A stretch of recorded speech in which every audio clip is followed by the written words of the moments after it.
This is where the fun begins.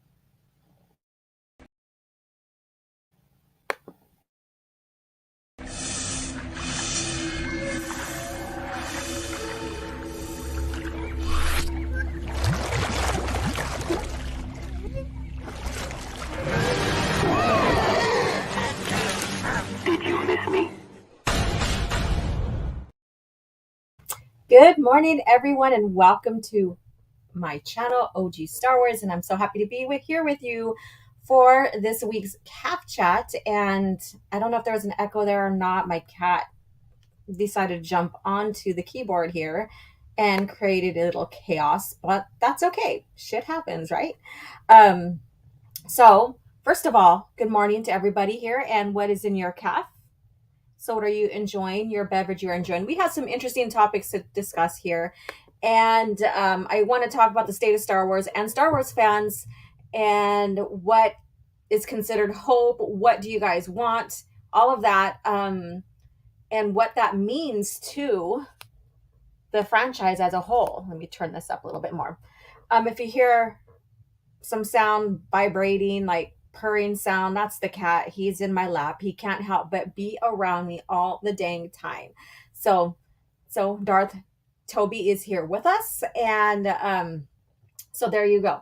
So that's one of the things I really want to discuss, because there are, people discussing, like, if Rey comes back and if the show is good, then Star Wars is being saved. And then so my thing is, and I'll get into a little bit more, is when is enough enough? When are we going to stop being, or when are people going to stop being in the Stockholm syndrome of waiting for the next good thing, thinking it's going to be good and it's going to save Star Wars? And in fact, Star Wars is under Disney is going to be just the way it is all the damn time now.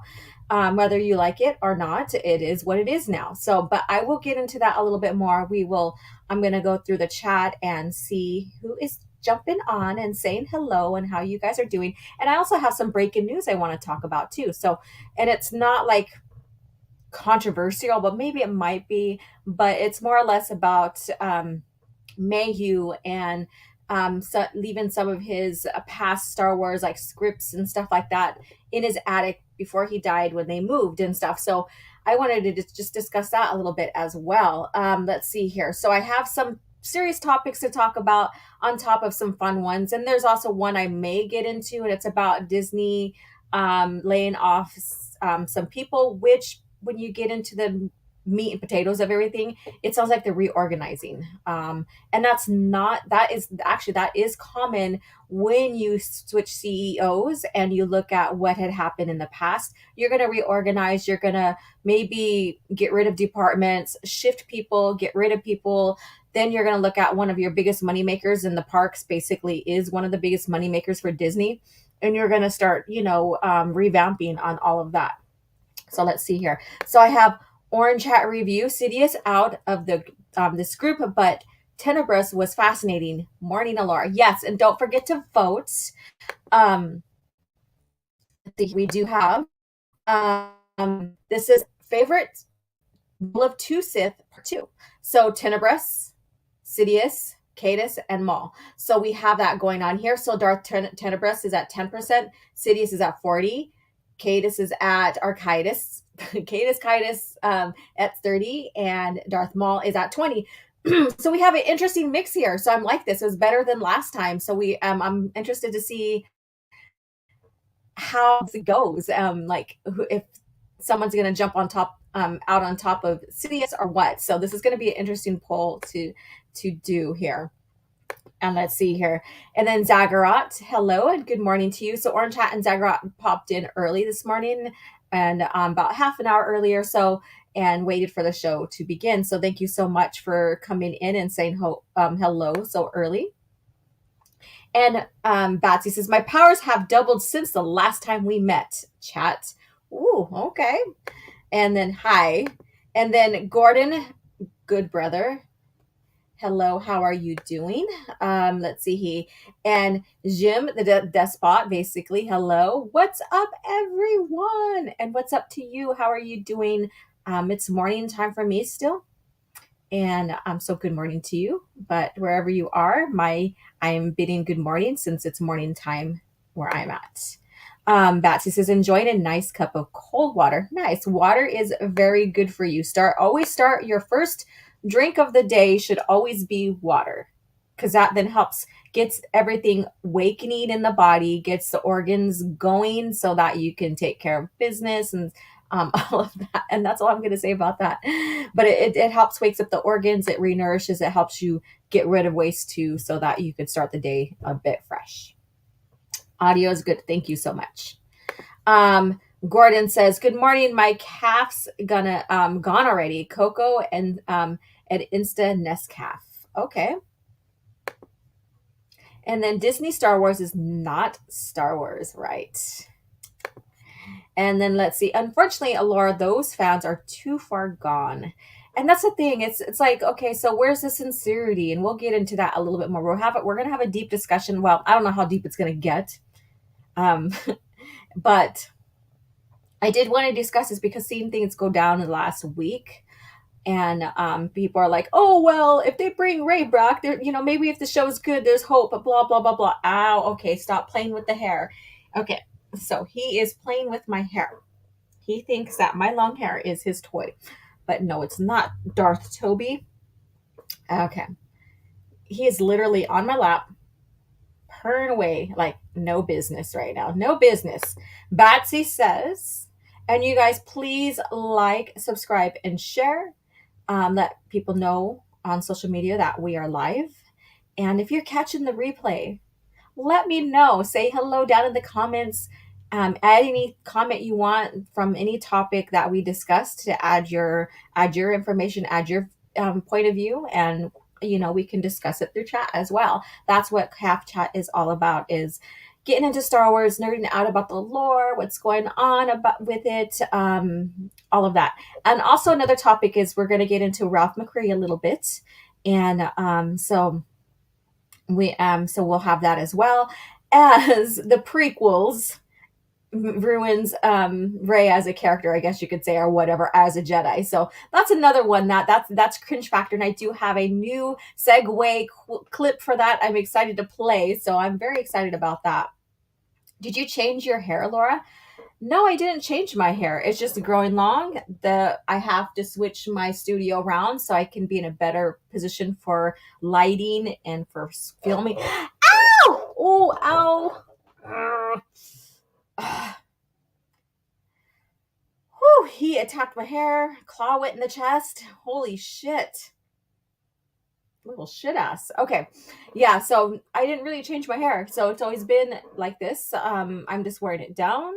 Like I said, the lighting is not like the best I want it to be in this corner here. So I'll be switching things around. I've said that the last two Caff Chats, but hey, it'll happen. Jim says, even with Star Wars in the states it is in, I still have all the fun memories from playing the games and reading the books. Correct. And you still have that here today. Jacob Ironside, what's up? Hello, OG. How are you doing? Now, as you guys come in, please vote for your favorite Rule of Two Sith Part 2. So I can only do 4 at a time. There's so many, I could share with you guys to vote on. So the last two winners is Exar Kun and Darth Bane. So those are the last two winners. Once we get 4, we will vote on who's the most favorite one of all. Who is the most favorite one of all? James says, hell all. Hello, James. And with his happy face and thumbs up, really cheesy face. I love those faces.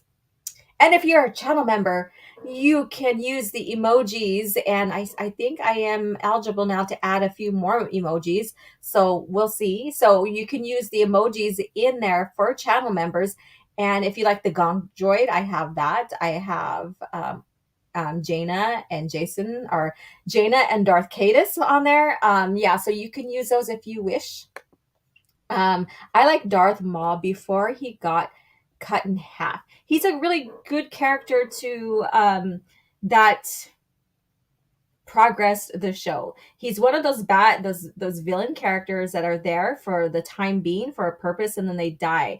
And sometimes that's good. Sometimes that's good, especially for story and stuff. I did not want really care for him coming back really because then that just kind of cheapens Kenobi's arc a little bit, becoming a Jedi Knight and being able to train Anakin because he did kill the Sith, the first Sith within 1,000 years, and then Maul survives. I mean, he doesn't really come back as a true Sith, but still, Darth Maul was underrated. Yeah, he was underrated at the time, and then they made him overrated. That's my opinion. I'm sorry if I'm sitting on the opposite side fence of you. Sorry about that, James. I voted for him. I could tell. That's good. That's good. Vote for who you like out of the four. I knew it was coming. Yep. uh, oh my god. I'm probably bleeding in that area now. Oof. I don't know. Okay. I got pierced. Um, I'm glad you guys are agreeing. That's pretty cool. All right. So Orange Hat says, I have been clawed in the chest. Never feels good. Looks like he went for your buttons. Laugh out loud. He probably did. The hair, the buttons, all that. Now he's laying on my lap facing away from me. So hopefully, and there's are the droids there. So are the emojis. So if you become a channel member, you get to have fun with those. Cadis, Jaina, Shalicious Crumb, Ewok, Gonk. Yeah, so some fun stuff there. Some fun stuff. And then Batsy Universe, Papa Palpy reigns supreme, but was he really a Benite Sith? I think you started seeing it started going its own way through Sidious and into Cadis. So there's that. So it started evolving into its own something different. So between those two, you started seeing the evolution of that. Just want to say hello, everyone. Totally newbie here. Hey, well, welcome, welcome, welcome. A dad trying to learn the ways of the YouTube. Wow. Well, welcome to YouTube and stuff. And hopefully you find the channels that you love and you subscribe and get involved and just have fun. It's just all, give yourself some time to sit and relax. I don't know where you're at in the world. I'm it's 9 a.m. where I am at, so I'm enjoying some coffee. That's why this show is called Caff Chat, and it's all about George Lucas era of Star Wars. So thank you for coming in and listening in. And whatever questions you have about Star Wars, if you're a big Star Wars fan, again, George Lucas era of Star Wars, share here, talk with the chat. This is all about discussing with you guys, nerding out on Star Wars together. And go vote for your favorite Sith. Again, okay, so I'm going to look at that. Okay, Tenebrous at 8%. Sidious is at 38. Cadis is at 31. And Darth Maul is at 23. So this is going to be a close one. This is going to be a tight one. Last time it was like landslide. So that was kind of sad. Orange Hat review. He did. Yeah, okay. Let's see. Yeah, I can see that view. I just enjoyed the rivalry between him and Maul. Yeah. Yeah. And let's see here. Yeah. So thank you, Val, for coming in and listening in and joining. So one of the breaking news or the breaking news I found this morning, I was like, I'm going to sit down and search Star Wars news, see what's going on other than the things that you see already or we already talked about on the spacing. And that is, I found something regarding Mayhew. And so this is not necessarily controversial unless you really want to see it that way. Or maybe, there's I wouldn't say controversial, but it'd be like, okay, what would I really do if I really cherish these items? So let's go ahead and get into this before we move on and talk about Ralph McQuarrie. So as you guys are coming in, please hit the like button and vote for your favorite Rule of Two Sith Part 2. So Chewbacca star Peter Mayhew's wife says, it's breaking my heart that the actors personal Star Wars memorabilia is being auctioned off. So this is very vague. You think, okay, so what's going on? Is it the company? Or is it, so you want to know how is it being auctioned off? Does she have to do it for money? So you have all these scenarios in your head regarding that. And so that's what caught my eye. And I thought I'd still share this because, this could be some, I think that I'm going to watch this. I'm stuttering, sorry. But I'm going to keep an eye on this. Maybe nothing else is going to happen. But I was like, okay, I'm going to share this because this is something completely different than what you're hearing in and under Star Wars in itself. So, and hello, Matt G. How are you doing? Yeah. And then Batsy says, Disney really did Peter and the others dirty. Yeah, so this has nothing to really do with the Disney, Lucasfilm, Disney, Star Wars. So this is kind of different from that. So we'll get into that. Okay.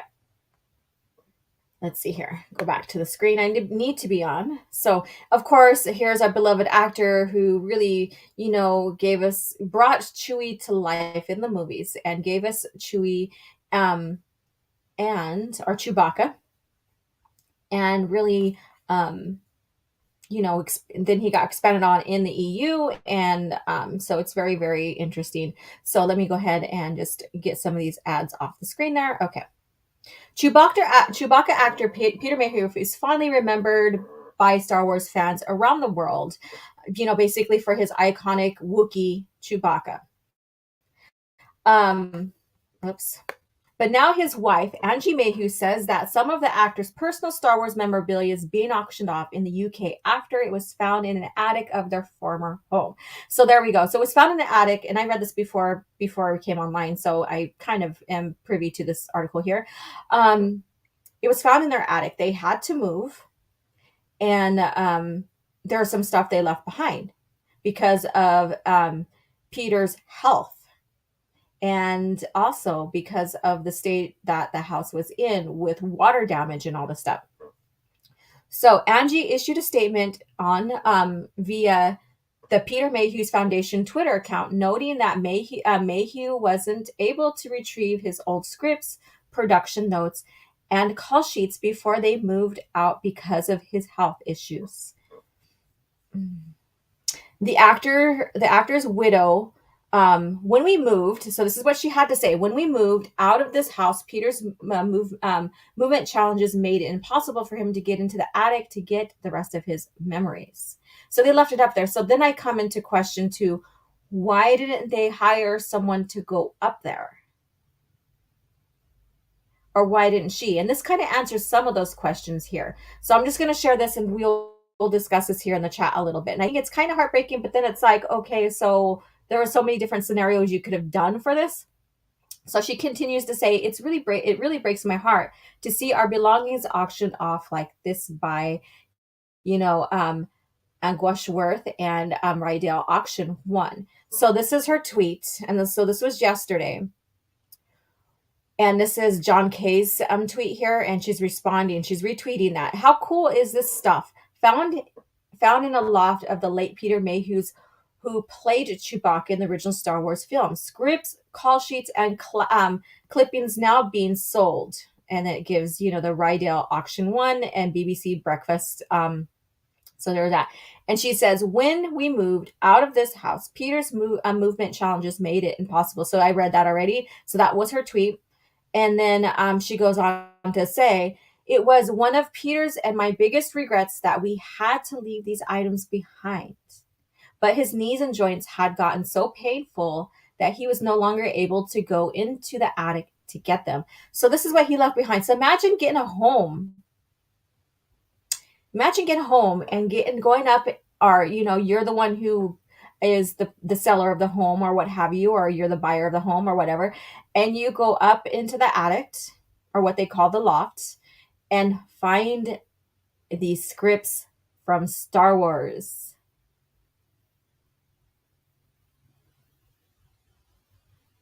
And just imagine how valuable that is to have those scripts from the actors and these notes and stuff like that. It says, it was one of Peter's yeah, so I read that one already. So, and this is in the Gazette Herald is in the UK here, so it talks a little bit more about that. And I was going to share that article. I'm just sticking with this one here. Um, so he was diagnosed with giantism at a young age. Eventually, he became 7'3" tall and had various health issues over the years that affected his mobility and had a double knee replacement in 2013 and spinal surgery in 2018. So Angie follows up with um, with more of this. And my biggest regrets, we had to leave these items behind, but his knees and joints, so he couldn't get into the attic of there. And then when someone asked her about, the house and everything, Angie added that there was water damage to the house, and her husband didn't want her going up there. So he was concerned about, her safety. So I wonder how bad the house was for him not wanting her to go up there, or anybody else. They don't state anybody else, but me, if that was like, okay, something that I felt was very significant, I would find a way, right? I know maybe some of you guys in the chat would too. So, am I feeling sad for her? Am I feeling bad? Yes, I am. But then I'm also questioning, well, what other scenarios could you have done? Just common sense. What could you done? I understand the value and all of that, and that probably really helped their life out, Star Wars and stuff like that, with the popularity and all this and and all that. We had She says, we had to come from a convention Peter had appeared at, and there had been a water leak, so Peter didn't want me to go up there either, and we ran out of time. Moving in general is stressful, but moving between countries with a 7'4" disabled partner, it was a very difficult time.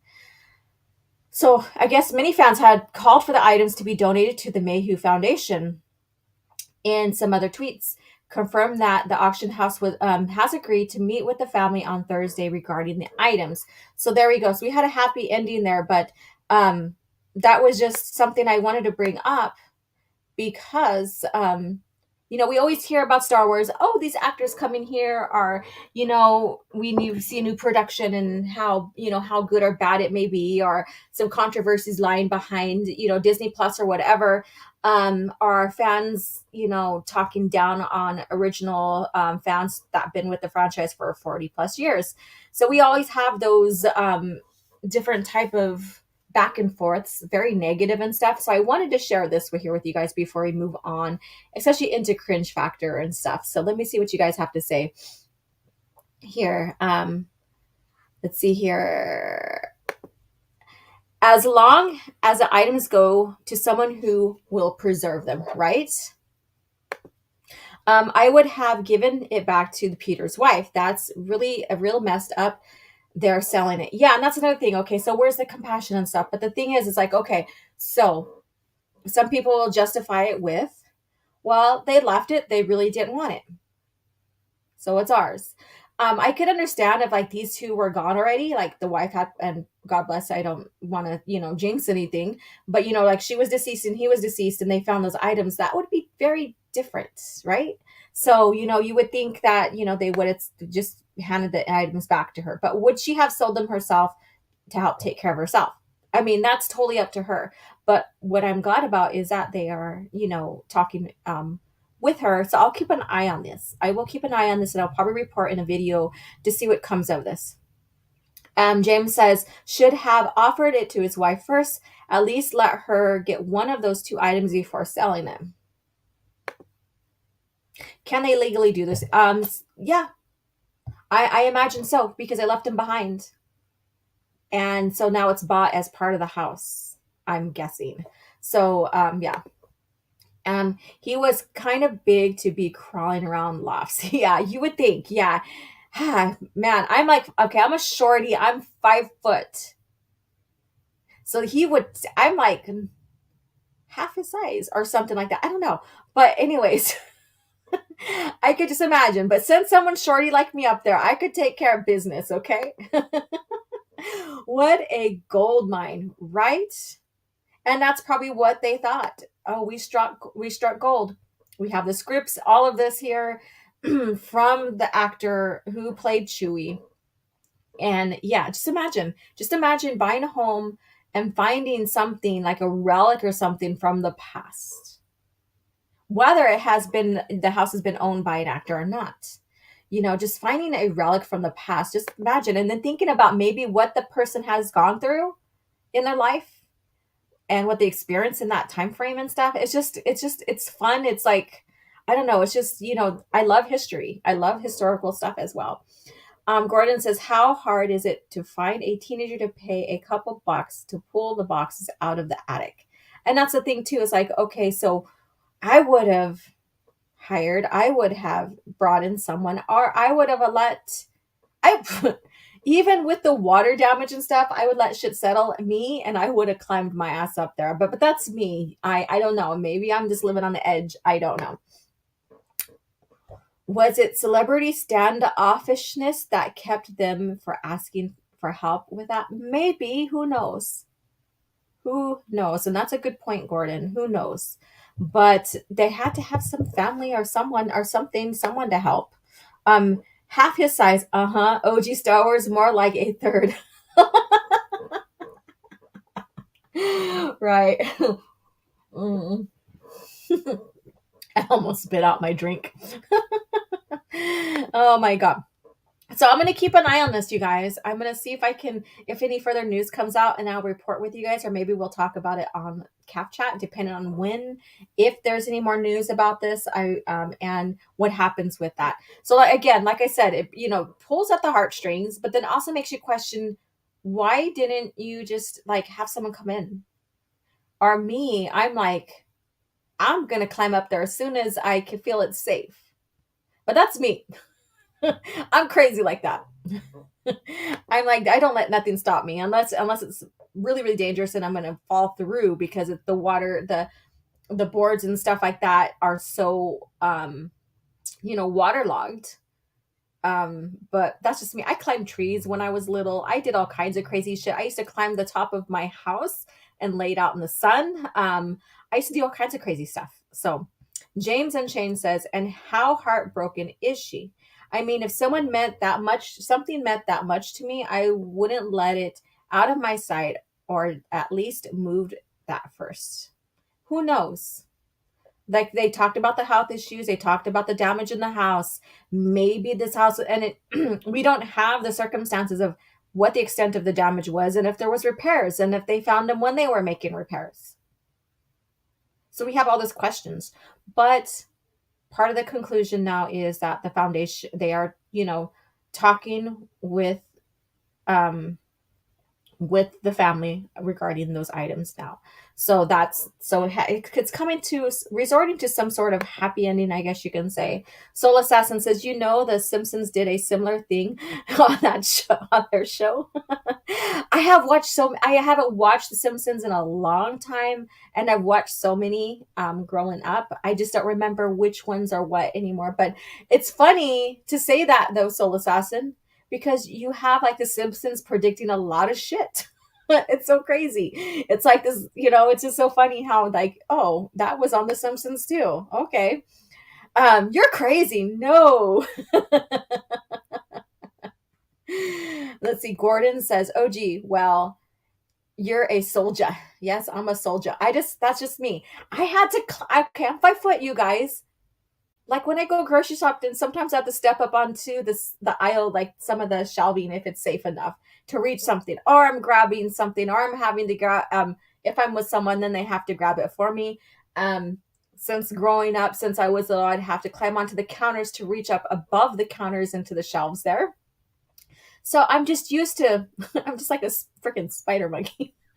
I'm just like a climber, okay, you guys? I'm a shorty. I have to do what I have to do. All right. Yes, so many questions. Yes, it is. So, is that a salute? Can't tell. Sent you the Simpson clip. Thank you. I will check it out in a little bit. I just don't want to go onto Twitter right now. It's like I said, I've watched Simpsons growing up, especially when they first started coming out. And it's just amazing how some of these like clips and stuff shows from The Simpsons they seem to have predicted something, or they have or whatever. So it's very interesting how the Simpsons show has come to be. So let's see here. Okay. So there's that here. So I thought I'd share this with you guys because Chewbacca again is one of the legacy characters and was brought to life by Peter Mayhew, and rest his soul. Um so I will keep an eye on this. I will keep an eye on this here and let you guys know what happens. Keep you guys up to date. So a little bit of good news, a little bit of maybe some coming resolution on that. We shall see. We shall see. So there we go. So let's go ahead and get into talking about Ralph McQuarrie. So I did ask you guys on Twitter, who were your favorite, or what were your favorite art from Ralph McQuarrie? And I wish there's a way you could share clips in the chat to show again, but that's okay. So we're just going to get a little bit into this because, I still have my Art of Star Wars series coming out and very slow paced. I do have my own business, and I work a lot. And so my channel has been slowed down because of that. And I apologize. Not my intention to keep you guys in suspense or anything like that. And then just researching too on top of that, and putting together a video, researching, writing down all the important details, figuring out what I should keep and what I should leave. It takes time, you guys, and I hope that once the video comes out, videos start coming out, I hope that you guys appreciate them, and we will discuss them here as well. So Ralph McQuarrie basically is the first people that George Lucas hired for Star Wars, and that will be further discussed in the video of Ralph McQuarrie, the Art of Star Wars. And so I just wanted to share some clips here since that will be coming out soon. I thought, well, we'll discuss it now instead of waiting. So we all know all the beautiful images, all the creative images that Ralph created for Star Wars. He basically helped do the world building through visuals. So he took ideas of what George was looking for and looking at, and put them on canvas, which is, as an artist, it's like something significant, and it gives you an in-depth look of like behind the creator's mind. And so we have, Ralph, basically this comes from his mind that George kind of directed, gave him some pointers, like, this is what I'm looking for, this is what Star Wars is about. So George had the vision, and it took a team. We all know that. And Ralph McQuarrie is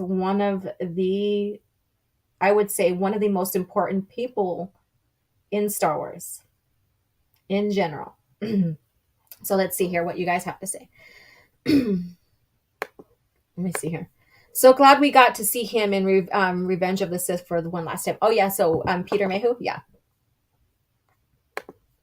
Let's see. The first McQuarrie that immediately comes to mind is C3 or the 3PO and R2 walking into Jabba's palace at the palace door design. Awesome. Like I said, I wish there was a way you guys can share the images inside the chat. Because it's one thing talking about them, but it's also and then it's another thing sharing the clip or the image as well. You can go ahead and share with them with me on Twitter. I would love to see it. There's so many. I do have I should pull the book right now, but I have the cat sleeping on my lap, and I don't want to wake the beast. I don't want to wake the beast, so I'll pull that out here pretty soon. I just don't want to wake the beast. So Garden says, the first Ralph McQuarrie immediately comes to my mind. Okay, I read that one. Oh, Laura, I meant to clip this one. I got the feeling Lucas would have hired McQuarrie even if there was no movie. And, I think he also did images for Shadows of the Empire. So that will be discussed as well. So he was the inspiration to even the other artists that came on board, like Doug Chang, or whatever you want to say. How I don't know how to say his last name, but yeah. So Did he do any of the Ewok villages? Yes, there is one Ewok one I seen. In fact, okay, I'm gonna have to disturb the beast here and get up. Sorry, Toby. I know you're sleeping. I gotta get up. I gotta get up. Let's see here. Pull out my Ralph McQuarrie book here. Where did I put it? I thought I put it away. Oh my goodness. I'm not seeing it.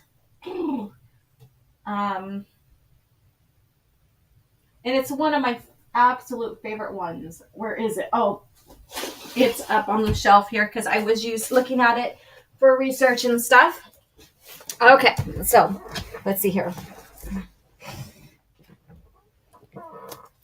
Let's see here. And all you guys have some cool questions here, coming out with some cool questions, which I love. And I'll be coming on camera here pretty soon. But let's see here. Let me remove that. Remove this. Okay. Whoopsie. We don't want you up there right now. Sorry about that. So I do have this, and I have another book coming. You can see my ring light there. And I do have another one coming in, but I really want the one that costs $200 where it has everything. This is not just Ralph McQuarrie's information.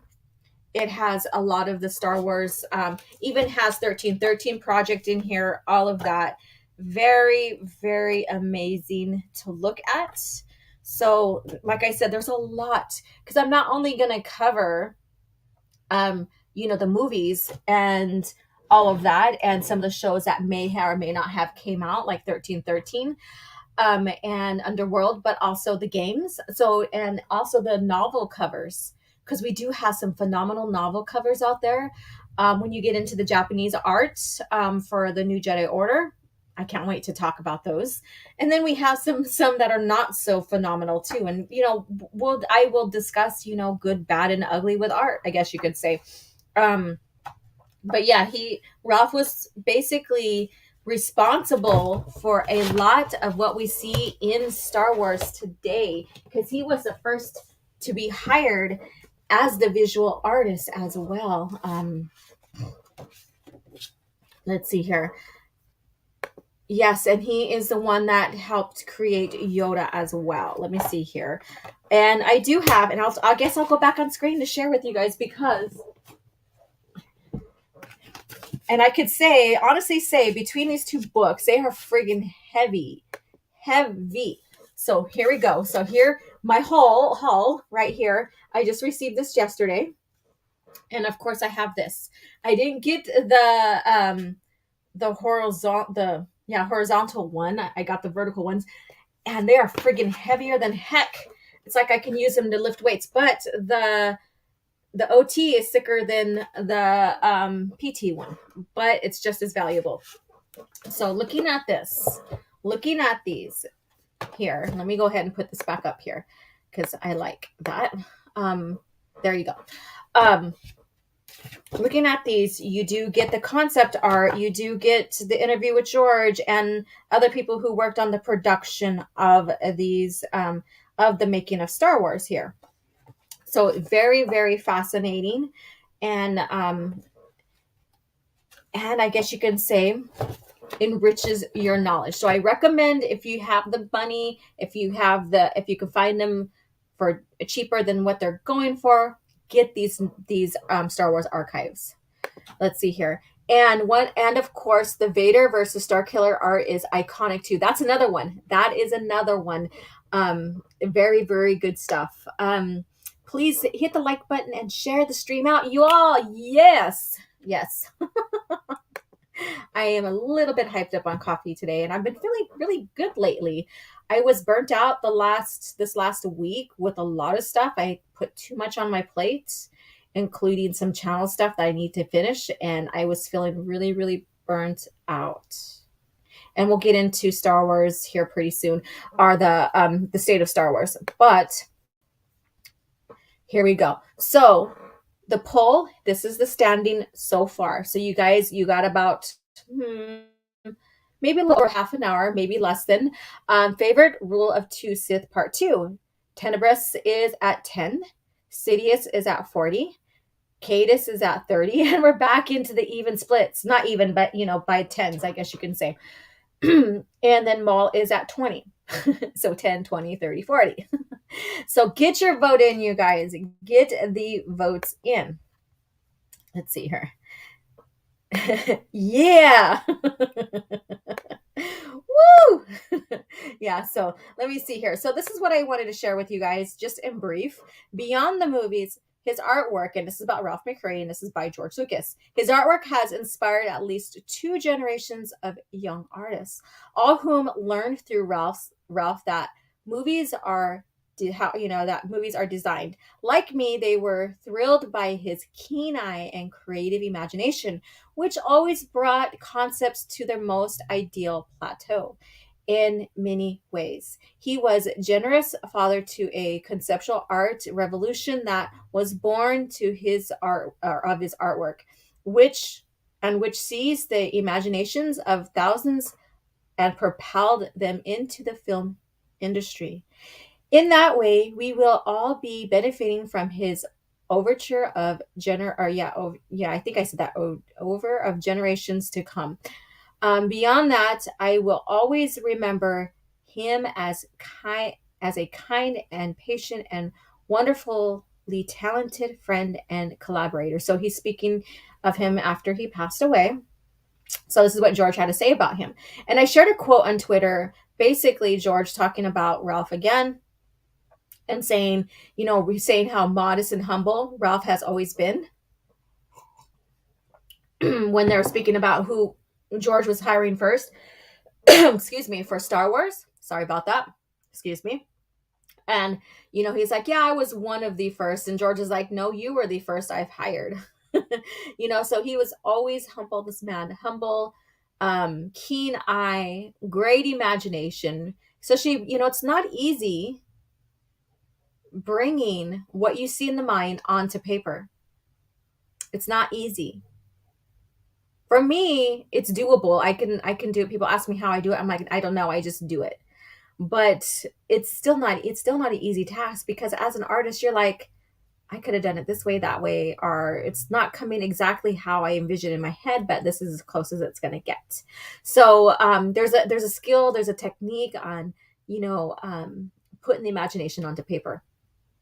And so for him, yes, he is looked up to, phenomenal artist, broadest, the visuals of Star Wars, what we see today through the collaboration of what George wanted, put it on paper or put it on canvas, and there we have it. So I'm going to go ahead and share. I'm just sharing a clip each from each movie here. So we have Star Wars, basically A New Hope. This one right here, very phenomenal. We have the Millennium Falcon right there at the hangar. So we have them, and of course you can hear Luke criticize, how it's, a heap of junk or whatever he said. I'm paraphrasing. And I'm looking at the chat here. I will get to the rest of you guys' comments. OG's like Frank Sinatra with her art. I did it my way. Yeah, I hear that song in my head. I hear it in my head. So we have this right here, and you can see, just the details he put in here, and what, visually you could see this in the movies, even though, this is not exactly how some of these characters look and stuff like that. We have an idea. And it's just a beautiful thing. And, of course, putting it on film, it's going to be interpreted a different way and stuff. But this is the beginning of Star Wars. This is the visual world building of Star Wars. So beautiful, so magnificent. And then we have here from Empire Strikes Back. So we have Vader on, in his ship there walking. And of course, we have all his, his staff working and stuff, and all of that. So another one with so many details, and, and we could just now see it in our mind's eye. And when we look back at Empire Strikes Back, we can kind of see this maybe different in different light, different color and stuff, and slightly different. But again, world building here. What a piece of junk. There you go. Yes. And then let's see here. And then we have this right here, Return of the Jedi or Revenge of the Jedi. That was the first name for that. And we are in Jabba's palace. This one is called Monster Brain or something like that. That was the name of this, but we're in Jabba's palace here. And of course we have, the lighting here. It's dark, mysterious, you could tell shady things happen in there, all of that. The mood is set in here. The mood is set in here. And then of course we have Luke Skywalker dressed in his black garb. And we have things cooking on the side. We have some of the slave dancers sitting off to the side right here as Luke starts talking with Jabba. And very interesting here. And you can also see this in the mind's eye here. Like when you close the eyes, you could see this in the movie wise and stuff. So a lot of this, again, world building. And yes, it's going to be interpreted differently on screen. But you could see all the same visuals, all the same things they did. George did a very good job in trying to bring this to light as well. Working together, having such a phenomenal artist to give you visuals on what to achieve for the movies. Very, very amazing.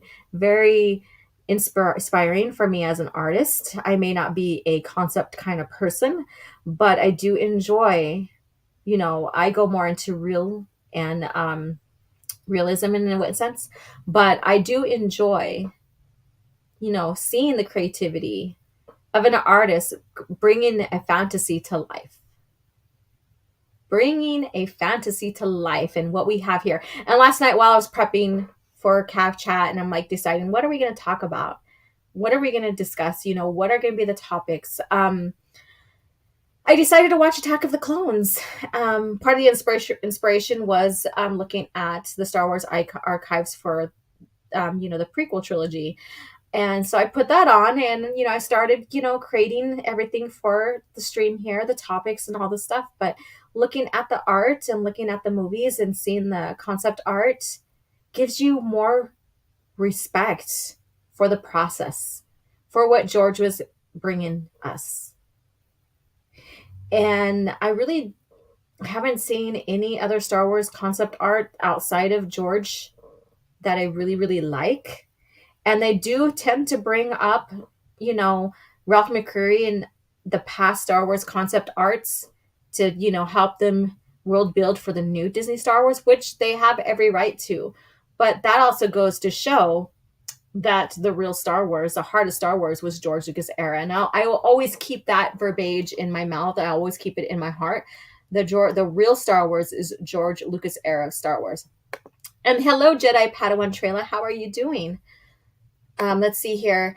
I'm ready. I'm ready. Are you reading Thrawn Trilogy Ascendancy? Greater Good, great book. Okay, I'm glad that you like that. Just note that the Thrawn that Zahn has to write is not the same as the Thrawn that was previously written. Gordon says, no, it's work and stressful. So let's see here. And he's probably talking about painting since he had that right there. I don't think it's stressful. Right now I'm also beading. I'm beading a dance set for my daughter. And I could sit there and just sit there and bead and disconnect. And it's like a meditation to me. Just like art feels like a meditation. I just get in, work on something, get into the mood of it and all of that. To me, art is not stressful. To me, it is peaceful. It's relaxation. And then Mr. Dystopian, hey, what's up? I found the Dark Horse Thrawn Trilogy illustration comic collection at a half price books. I don't regret buying. Awesome. Yes. When you find them, get them. Because you never know when you're going to find a new deal like that, especially when people go on eBay and sell them for like hundreds of dollars. Soul Assassins OG, oh yeah, I read that one. What a piece of junk. There we go. Great art. Yes, I agree. Incredible. There was a fan project that recreated the original Star Wars trailer using McQuarrie's art. Okay, you guys need, and I haven't researched anything on YouTube other than like some clips for the video. So thank you, Soul Assassin. I'll have to check that out. You guys check that out after the stream. We could share it in the YouTube YouTube channel on group page on Twitter as well. The community page. There we go. That's the same art they destroyed in the Boba show. Was it this one here? I forgot. I knew it was one of them. I knew it was one of them. It was this one. Okay, good catch because I didn't quite remember. I knew that they had one of the images. Good to know that you're doing good. It says I'm learning, not a color guide naturally. That's fine. Everybody has their own way to create, their own way to see art and stuff like that. So yeah.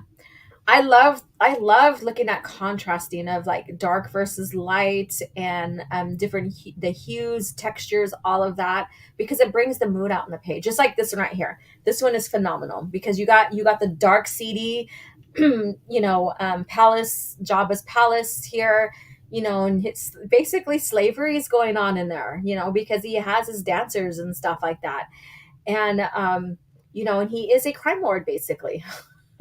No, there's no way to, sugarcoat that. And so it's dark, it's seedy in there. Just a little bit of lighting where it needs to be, all of that. So James says, just seeing the artwork, so many memories come to mind. Movie quotes, first time I saw this, how many times I saw this. That's what Disney doesn't get. They see film and pictures, we see memories. Correct. Correct. So with that, we're going to go ahead and segue into talking about the state of Star Wars. I'm just going to leave this up here because it's a beautiful visual here. Beautiful visual. But before we segue into that, let's go ahead and check out the ratings on the poll here. So if you're tuning in, please get your vote in. We still got about 10-15 minutes of this. So favorite Star Rule of Two Sith Part 2. Tenebris is at 10%. Sidious is at 43. Okay, so he's kind of still leading and holding on to first. Darth Caedus is at 29, and Darth Maul is at 19. So there you go. So will Sidious win? Maybe, maybe not. So you guys get your votes in, and let's see who is the rule of two here with this. And the next one will be the Lost Tribe of the Sith, but that will be in Legacy era or Fate of the Jedi era. There you go. Not Legacy, but Fate. Well, maybe a little bit of Legacy because we get the introduction of them. Actually, that's the one Sith. But anyways, yeah, we get the introduction of one Sith. We get the introduction of the Lost Tribe of the Sith starts coming off of the planet, in a sense, I guess you can say. And so they're back into the greater galaxy after so many thousands and thousands and thousands of years. So very interesting. Let's see here. Soul Assassin says, oh, he's talking to Gordon. All right. So the state of Star Wars here. How many of you guys have seen the recent videos and conversations and stuff about the direction of Star Wars and Rey possibly coming back in some new movies? How many of you guys seen those rumors? And what do you guys think of that? Now, there are some, the cat is jumping up around me now. See, I moved. I wish I would have kept him asleep on my lap, but you guys can't see him. He's like sitting on my shoulder almost. But so people there's this hope people still have. And I'm wondering, are people stuck in a Stockholm Syndrome type situation scenario where if something remotely good comes out, Star Wars is being saved again, or it's going to be good again? And then just to see people watch another show and it's not necessarily that way.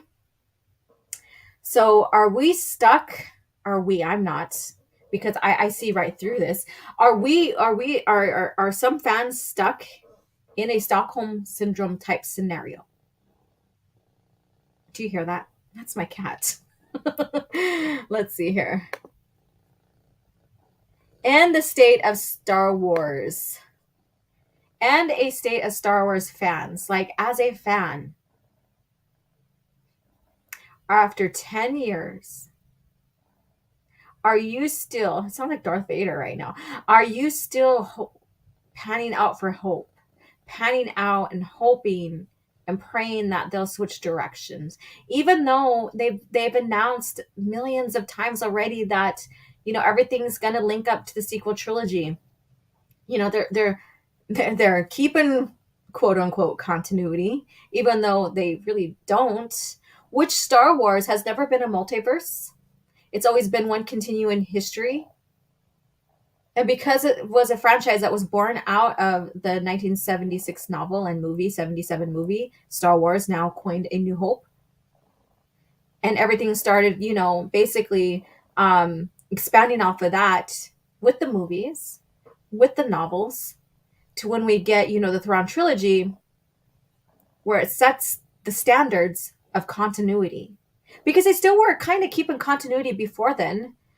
George would give creators, authors, and stuff the Western games and stuff that he really adored to help, look back and keep continuity. He also set up rules and premise to where they can and cannot go with the lore.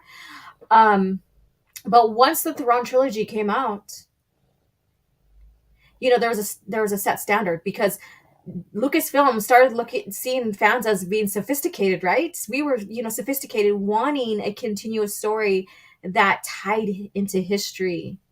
And it was the first franchise to ever really do that, in a sense. Now you can look at Lord of the Rings, where there was that as well, but that was one singular man, where we're talking about George Lucas and a group of creators, right? And still keeping that continuity. So I think that's one thing that makes Star Wars a little bit more special, is that it was a group effort. Fans appreciated that. They wanted to know how things tied to each other as the franchise kept expanding in a singular continuity. So now today, people, fans are like hoping and praying that the franchise gets turned around, even though there's proof that they're destroying one legacy character after another. They're changing the sexuality of characters because they're trying to make sure they make people feel included. Instead of making their own characters, they're taking the intentions of what George did with his characters and changing them. So that's why I asked this question: the state of Star Wars and fans. Holding out hope, even though every single week there is something new. They got rid of the EU, not got rid of, but because it's still with us, it's just they're not expanding it anymore. But they tossed out the EU lore wise, continuity wise, so they can have creative freedom. And so the state of Star Wars today is not recognizable for the long-term fan. Yet I see these long-term fans, some of them still wanting to hold out hope that something's going to happen, something's going to be done, and something's going to be turned around. Now, I'm not trying to guilt anybody to feel any which way. I'm just trying to provoke some thought and now analyze what's going on today. Where do you want to be? Do you want to still sit on that fence waiting for something to happen after 10 years? How long is it going to take after 10 years?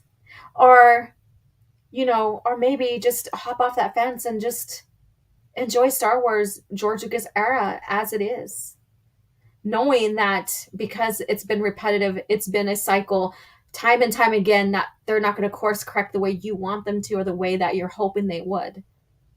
Why be a masochist, I guess you could say, and keep doing that to yourself, just, and stuff. So let me see what you guys have to say, and I'll talk a little bit more about this. Orange Hat says, I have seen the rumors, but I choose to ignore them on principle. Yeah, I haven't really touched basis on them very much, other than like discussing privately with some people.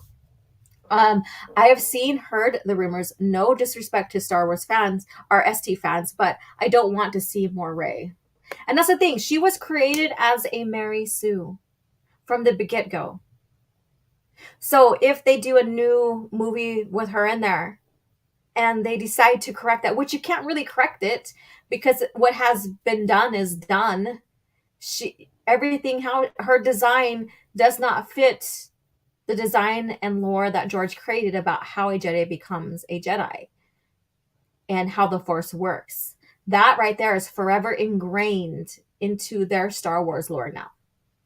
Into theirs, not George, theirs. I say theirs as in Disney.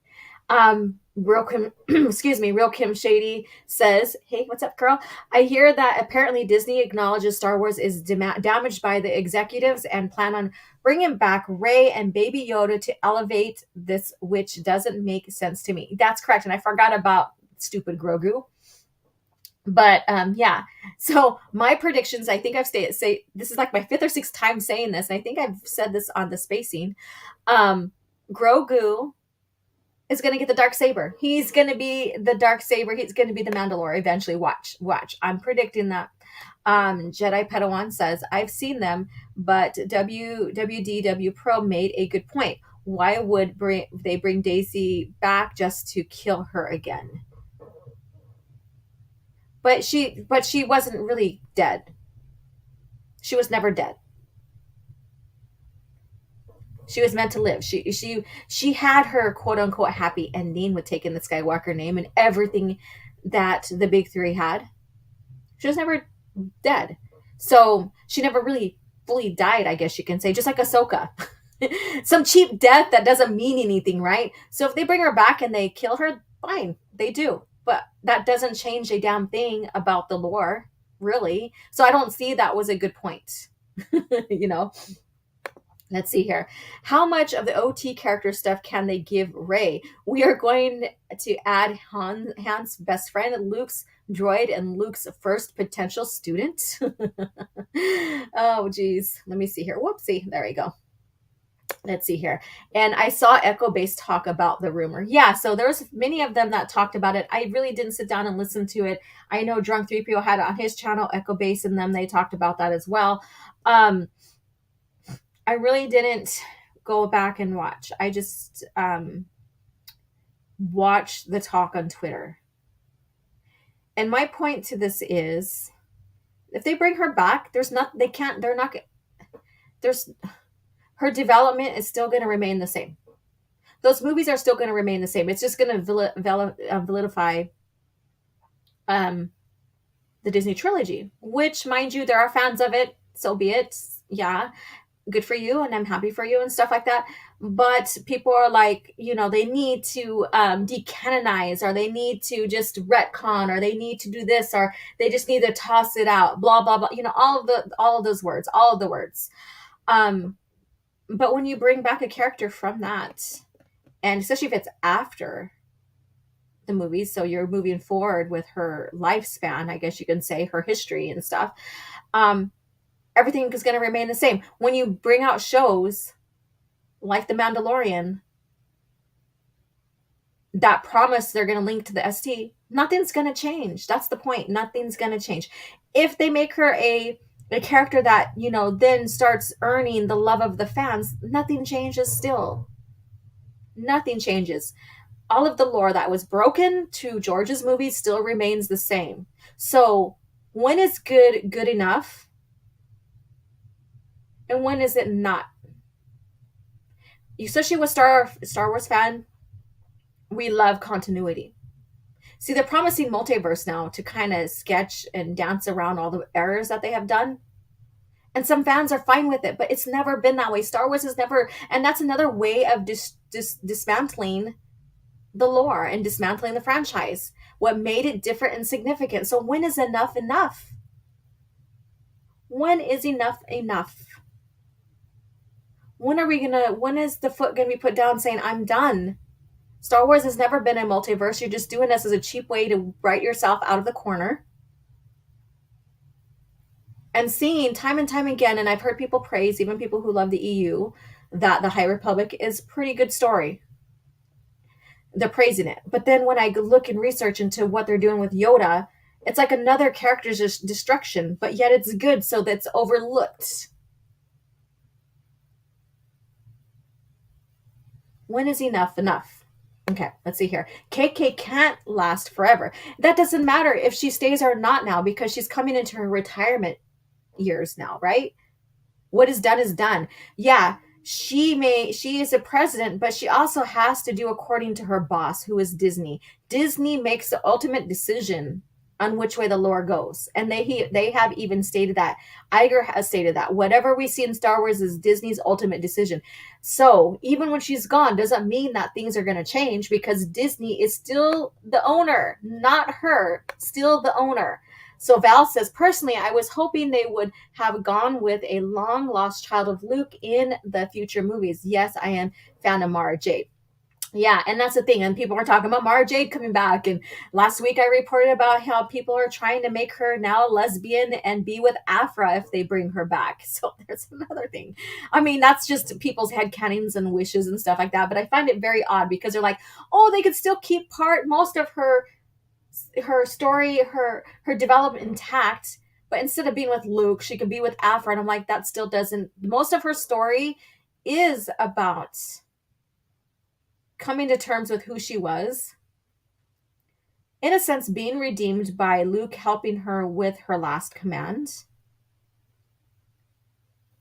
And then finally, they develop a relationship. She goes in and out of his training throughout the years, and finally realizing their love for each other, the force bond, having a child. A lot of the development after the OT, significantly well past the Thrawn trilogy, is together as characters. And then you see the heartbreaking story of when she dies and how Luke handles that and all that. And, so it's very compelling stories, especially in New Jedi Order, when they have their child and the development with her in there. So they're significant to each other, just like she is significant to Palpatine as Emperor's hand. Even though we don't have much story of that, we know how much he influenced her, because seeing her last command. My cat's purring again. I don't know if you guys can hear him, but he gets pretty loud. Let's see here. They'll give Rey Mara love's interest, probably. Oh, goodness. And then I saw Echo Base talk about the news. Much respect to them, but I doubt it will happen. Yeah, and that's the thing. It's a rumor, but I'm just saying, when do we put the foot down saying enough is enough? Even with one best season or best few shows in a season, in a show, doesn't mean that they're changing course. It just means that they hit gold and that it was interesting. The show was interesting. Which, good for them. I mean, yeah, whatever. But doesn't mean that they're switching course and that they're going to do away with the DT and all of that. So when is enough enough? I don't hold my animosity towards this actress, but I don't need to see Rey ever again. Yeah, and that's the thing. This is not about the actress. It's about the character. And people sometimes don't know how to distinguish between the two. Let's see here. And it is 10:07, so let's see the standings. So if you are coming in, please vote. I am going to read off the stats so far. And then if there's any changes by time I end poll, it'll show in the stream. So Darth Tenebris is at 8%. Darth Sidious at 42%. And Darth Caedus and Darth Maul are both tied at 25%. So we have a tie between them. So let me give it another minute or two, see if you guys vote to change that tie. If not, I mean, it doesn't hurt anything if it doesn't, the tiebreaker isn't broken. And Casperius, hey, how you doing? They will probably give Rey Luke's original X-Wing that she pilots with the Force at the same time as piloting the Falcon. Yeah, I'm pretty sure. In the chat, who gets blocked by Wikipedia on Twitter? Raise your hand. I did. It took me a while because there's some things that I didn't agree with them, but they didn't block me. But finally, this one did. And Soul Assassin got blocked. You got blocked. Let's see here. Let's see. To paraphrase a terrible creator, there is no Disney Star Wars. There is just Star Wars. There is a difference between the Star Wars, and that's the thing. Man, I got suspicious in the 90s when they had Star Tours at Disneyland. That was, I mean, I don't know. I didn't get suspicious, but yeah, I mean, maybe you were seeing into the future. Val says, also, if Rey is the focus on the next movies, who can possibly be the villain? She has beaten every challenger. Maybe Mondo? Who knows? Ray is choose the form of the destructor. My issue is, if they bring back Ray, what is the story? She's a Mary Sue and can't be beaten. Why watch? You already know who it will end. Yeah. They didn't put up too much stakes in her. It was just, yeah, she was just poorly written. Let's see here. Oh, my foot's falling asleep because a cat's sleeping on it. If they killed off Ray, she would only come back more powerful than ever before. Yeah. And that's the thing. So the state of Star Wars and the fans. We have all these like boycotts, all of these stuff being said until a new show comes out and it's really good, and then everybody forgets about the boycotting or the standing up with and standing against. And that's another thing, the state of Star Wars fans. These boycotts or these standing against type hashtags are only good until the next new show comes out and they deem it's good. So what is it? When are we going to stick with our volition here and our morals and say, even though the show is good, no way, because I still stand where I'm at with how I think and feel about the situation going on today. And that's the state of Star Wars fans. Again, people want hope. People want the franchise to turn around, but it's too late because they already did enough to where even if they brought back the EU, it's not going to fit. They broke enough of the lore of George's movies that it's not going to fit. It's not going to make sense. All of that.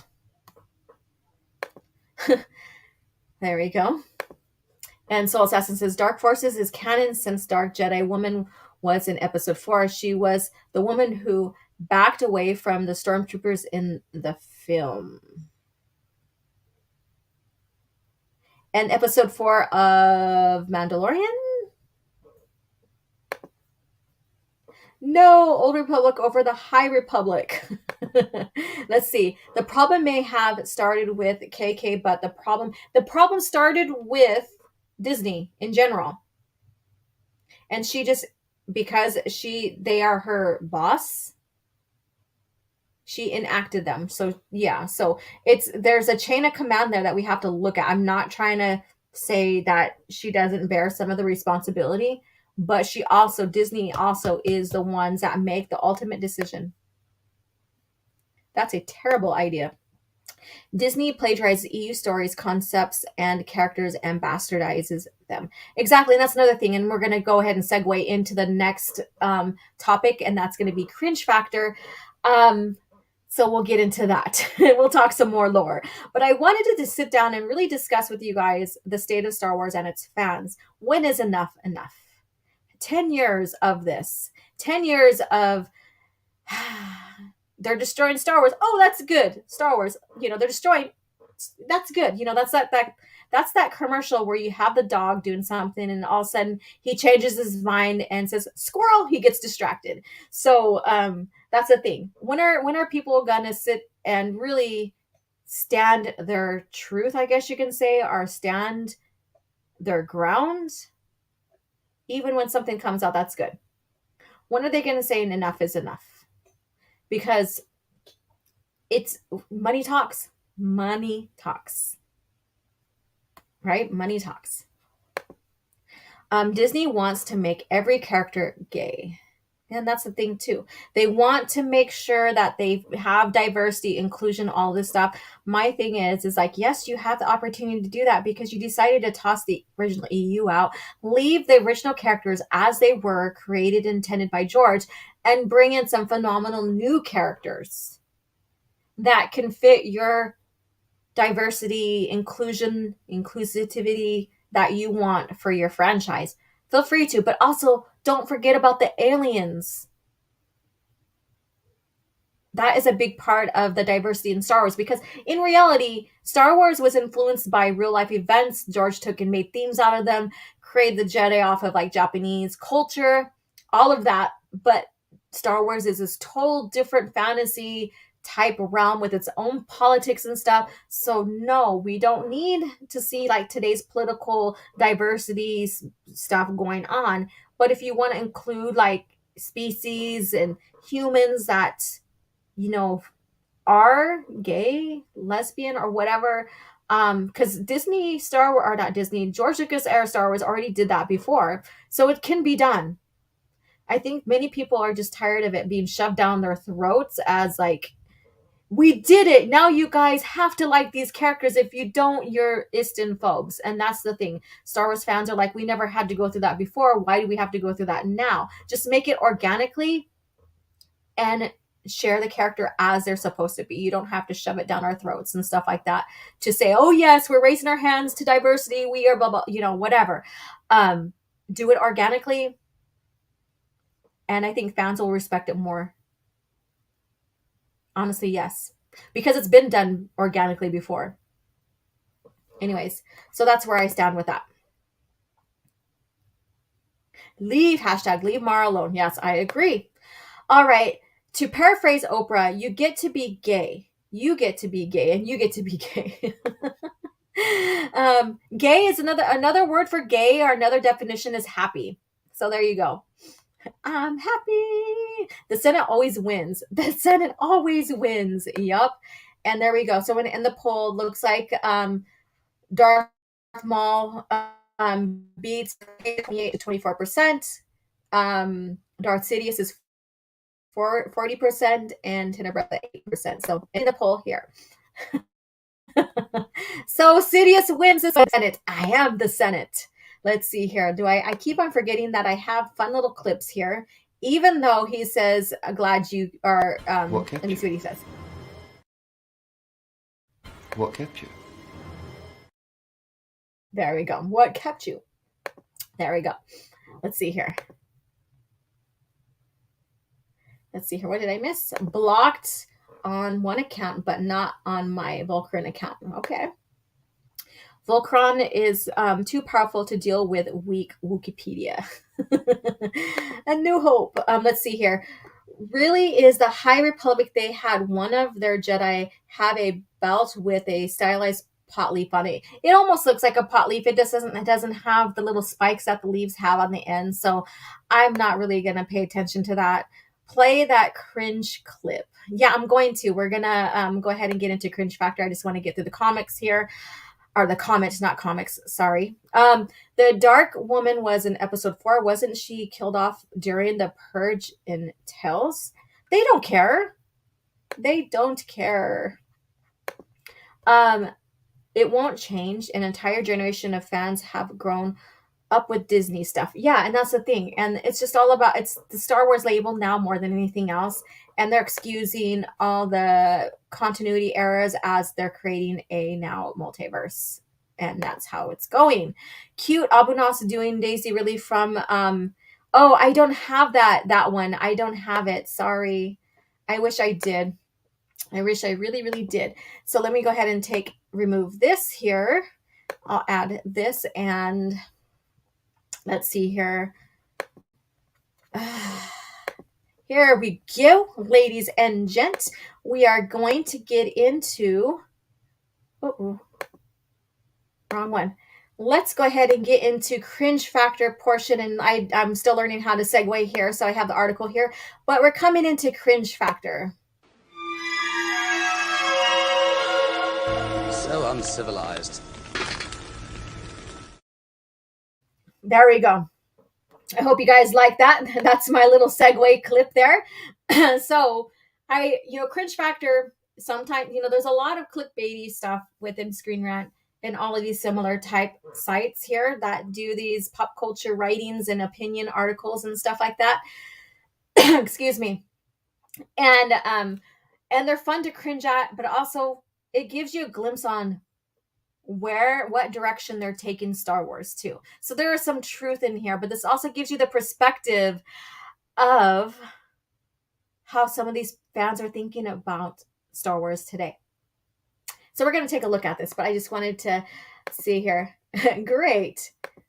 Good old Screen Rant, always with the crap articles, right? And why do they always pit Anakin versus Rey? Because they made her the chosen one now, basically because he couldn't get rid of Palpatine. But she did. She did. Now, mind you, Dark Empire came out before the PT, and the Chosen One came a part of the PT lore.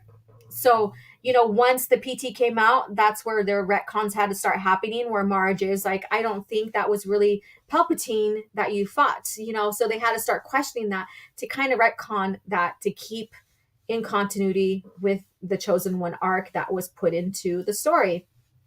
Now, what is funny is that the Disney fans would go ahead and just talk shit to us about that. Well, look at that. You have this big huge contradiction with the Dark Empire, blah blah blah blah. And well, now they can't bitch and complain anymore because they have that. And what's worse about it is that they blatantly put that in, whereas George Lucas era of Star Wars started retconning a little bit by having characters question, was that really Sidious, or are the Emperor that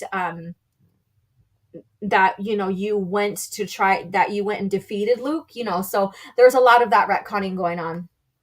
Let's see here. I mean that clip, not the article. I meant the clip, not the article. Yeah, I'd say Maul coming in second to Sidious is pretty good. Yeah. And I kind of debated on putting Vader on for the poll, but I decided not to. Rey is one-dimensional as Mary Sue's come. Yes. Yeah, so those who missed it, this is the debut of the Cringe Factor segue clip. So here it is one more time. So uncivilized. There you go. It's a good clip. I mean, I wanted to add more to it, but right now this is what we're getting. So let's get into this article here.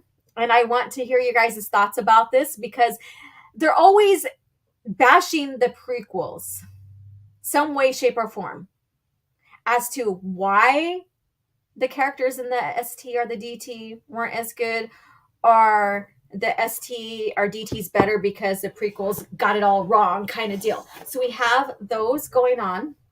And so let's get into this article here. Let's see here. And my little guy's sleeping, so hopefully he holds out. So the Star Wars prequel changed the Jedi forever, to the point Rey's journey as a Jedi in the sequel trilogy was doomed from the beginning. And this is by Marcelo Light or whatever. So Rey's story, Rey's Star Wars story was always doomed because of the prequels. They had to put it in the little bracks here because of the prequels, because they have to put blame somewhere to why maybe her character was not written very well or perceived very well by many fans or or I would say old, geez, we're ancient, huh? The older or the hardcore Star Wars fan that's been with the lore and company for 40 plus years or 35%. So let's see here. Oh, this thing keeps on wanting to play for me for whatever reason. I hate you. There we go. Hate is a strong word. So we have this. So so it says Rey's Jedi story in the Star Wars sequels was doomed from the start. As Star Wars The Force Awakens did not take into consideration how much the Star Wars prequels had changed the franchise Jedi lore. So this gets into it, how much they're trying to spin that the prequels changed the Jedi lore. No, it just expanded on it. It wasn't like it was written yesterday and that they didn't know that it was going to change the Jedi lore. So this right here is just spinning some bullshit. That's all it is. It's spinning some bullshit. That's why it's Cringe Factor right now. The first live-action Star Wars movie in 10 years, Star Wars The Force Awakens, was a pop culture landmark and is currently the 5th highest grossing movie of all time, after being recently surpassed by the Avatar. Okay, we're not going there. Although it cannot be denied that The Force Awakens was the Disney trilogy or Disney movie as a whole reignited the Star Wars franchise. So the reason why it gained so much notoriety, popularity, and fame was because fans wanted to see what's going to happen in the next chapter of Luke Skywalker. They wanted to see what's going to happen after Return of the Jedi. They were waiting, we were waiting for so many years, right? There was this, other than having the EU, which the EU kept the franchise alive, mind you. It really did. And the Clone Wars '03 and then the TCW contributed to that. That's, I will give them that, contributed to that as well. But basically, it stayed within the PT era. But with the Clone Wars, '03 and '08. But then you had the floor expanding further with all the novels, comics, games, and stuff going on. However, the prequel trilogy didn't really change the Jedi lore. They expanded on it because we got to see how Jedi were trained traditionally, not unconventionally like Luke was trained, but how Jedi were trained traditionally. So let's get into this. And they try to spin that. And that's why I wanted to bring this topic up, because it gets into the lore and has me talking more about the lore as well. So each Star Wars trilogy is different with a very distinct feel to it. I would say the reason why the OT and the PT were different was because the gap of years in between and the rise of the Empire. That's why it was different in how the Jedi had to be, or how Luke had to be trained, why Yoda and Obi-Wan had to go into exile, all of that. And the reason why they felt different too is because of the technology from the OT versus the PT. So while George Lucas was obviously behind all three original Star Wars film, despite the only directing the first one, Lucas prequel. So yeah, he was behind in all of them. He helped edit. He did give his feedback. He did say what is what needs to go, blah blah blah blah. Lucas's prequel trilogy was quite different from what audience had come to know as Star Wars between the original film and Return of the Jedi. Modern technology meant Lucas had felt he could fulfill his visions, and that's why I have these Star Wars archives, because it distinctively says in here that, looking through episode 1 through 3 of the Star Wars archives, that he got to go back and change, and actually in the OT one, that he got to go back and put in what he originally wanted to, now that technology was, advancing through him, through his company, and through the film industry itself. So he took those liberties. And some of you guys may agree with him or not, and taking the liberties of the making the special editions and stuff like that. So let's go on. We're not going to get into that one here. And he showed that Jedi at their prime in a way that barely resembles how the original trilogy had depicted Obi-Wan and Yoda. That's not a change. What we've seen here, and they're being very dishonest here, is that if you look at the story, the reason why Obi-Wan and Yoda handled training and were different was because they were in exile. They had to teach Luke in unconventional ways. They also learned their lesson from what had happened to the Jedi Order that they were a part of before it was, basically fallen to the Empire. And from that, teaching Luke in unconventional ways, their perceptions of how Jedi are supposed to be changed as well. And then we also have the Emperor, who basically destroyed any artifacts or hoarded them and made it illegal for people to have. And this is both in the original lore and Disney lore. So that's why it's significantly different, because we're seeing two different time eras. Doesn't mean that that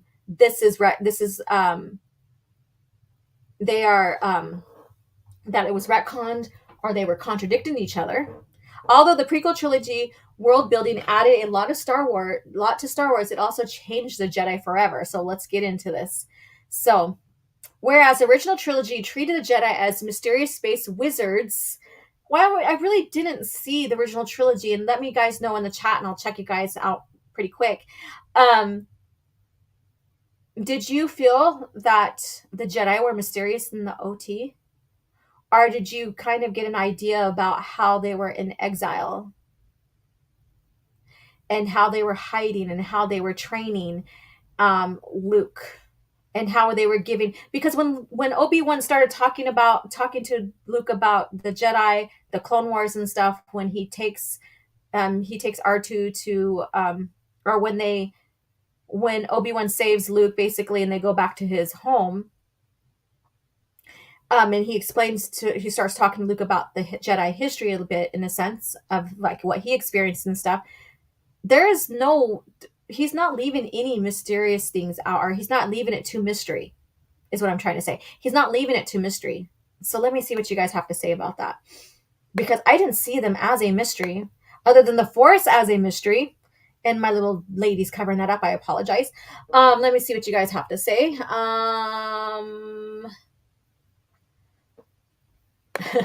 Still salty about the prequels. I agree. And then Jedi Padawan says a character who wasn't even considered was doomed by the prequels. Ook or okay, I put ook. Classic Laura. Kira in concept, Ray in execution. Let's see here. Y'all remember when the EU was for fun and adding more to the films instead of explaining the plot into current films? Correct. All right, so you guys haven't got to that point yet or said anything, so I will return back to that here pretty soon. Let me just move this over a little tiny bit. All right, let's see, where did I leave off? Whereas original, okay, let's see here. In any fights, and okay, so we're mysterious space wizards and who barely engaged in any fights. They didn't engage into fights because they had to stay hidden so they can train Luke. That's the difference. And whose lessons were often limited to words. George Lucas's Star Wars. Yeah, they were limited to words because we didn't see much of the training because it was unconventional. Prequels pulled back the curtain on the Jedi and presented them with as true warriors. Though Mace Windu states that the Jedi are protectors of peace, not warriors. No, he said soldiers.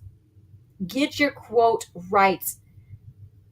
He didn't say Jedi are protectors of the peace and not warriors. He said they are protectors of peace, not soldiers. Get that statement right. So when you add this and you say the character said they're not warriors, they are warriors. Warriors are protectors of peace. When you look back at how the Jedi were created, yes, there's aspects of monkism, I guess you could say, in there, but also samurai. Samurais were warriors. They also were protector of peace, protector of the rulers, protector of the people. So get your quote right here, because now you just really diluted the purpose of the Jedi. They trained as warriors.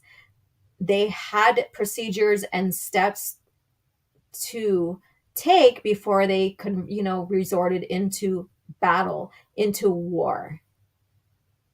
So negotiating for peace was the first thing that they did.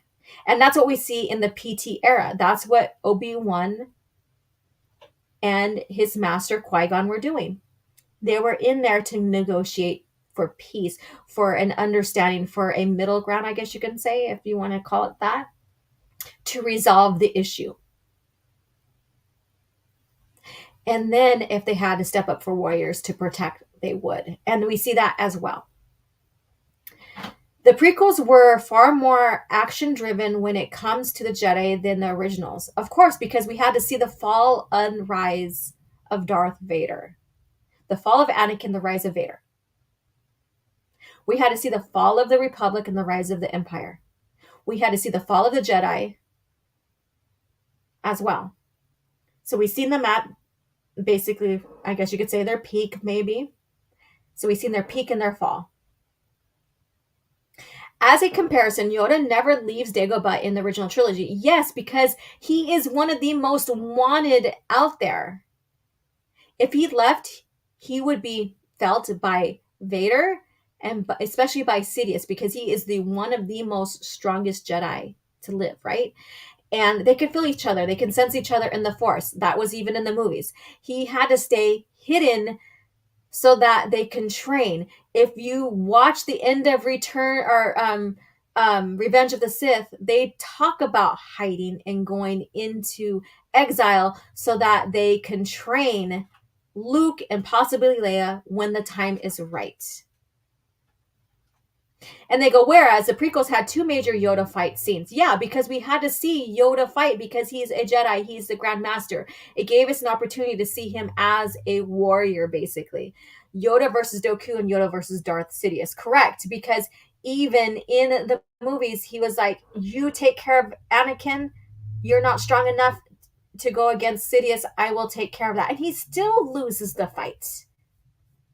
Okay, obviously, the fact that the movie making technology had advanced, allowing George to depict the Jedi in in a way that they never could during the originals. So when we see the advancement of the originals going into Revenge of this or Return of the Jedi, we got to see Luke move as some of the Jedi from the prequel. Maybe not as flashy and as fast with force jumps or force running and stuff like that, but we got to see him move as the Jedi did in the prequels, but not as the extent of the prequels. So it gave us a hint to how Luke would be as he grew further into his training.